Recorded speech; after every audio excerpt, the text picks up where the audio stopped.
மகாபெரிவா சரணம்.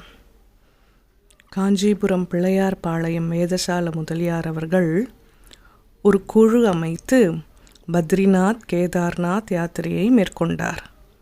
மலைப்பகுதியில் பிரயாண வசதிகள், வாகன போக்குவரத்து இல்லாத காலம். வேதாசல முதலியார் குதிரையில் சென்று கொண்டிருந்தார். பழக்கப்பட்ட குதிரை என்பதால் குதிரைக்காரன் அதனுடன் வராமல் மற்றவர்களுக்கு உதவியாக அவர்களோடு நடந்து போய்விட்டான். செங்குத்தான ஒரு பாதையில் சென்று கொண்டிருந்த போது குதிரை மக்கர் பண்ணியது.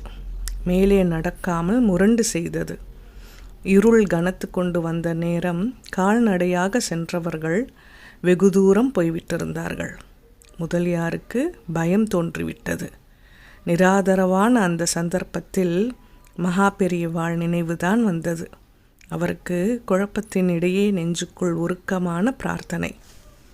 சிறிது நேரத்தில் சற்று தொலைவில் ஒரு வெளிச்சம் தெரிந்தது. அவரை நோக்கி வந்து கொண்டிருப்பது போல் தோன்றியது. முதிய சந்நியாசி ஒருவர்தான் கையில் அரிக்கன் விளக்குடன் அந்த பாதையில் நடந்து வந்து கொண்டிருந்தார்.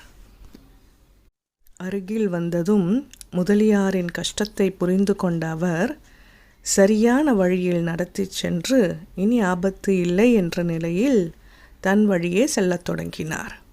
மிகவும் நன்றியோடு முதலியார் துறவி சென்ற பாதையிலேயே கண்ணை செலுத்த அடுத்த நிமிடமே விளக்கு வெளிச்சம் மறைந்தது.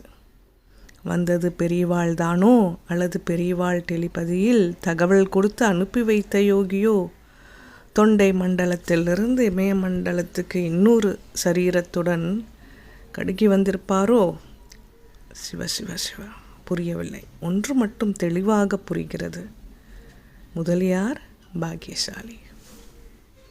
மகாபெரிவா திருவடிகள் சரணம். தகவல் டி.கே. அனந்த நாராயணன், தொகுத்தவர் டி.எஸ். கோதண்டராம சர்மா, தட்டச்சுவரக்கூரா நாராயணன் அவர்கள்.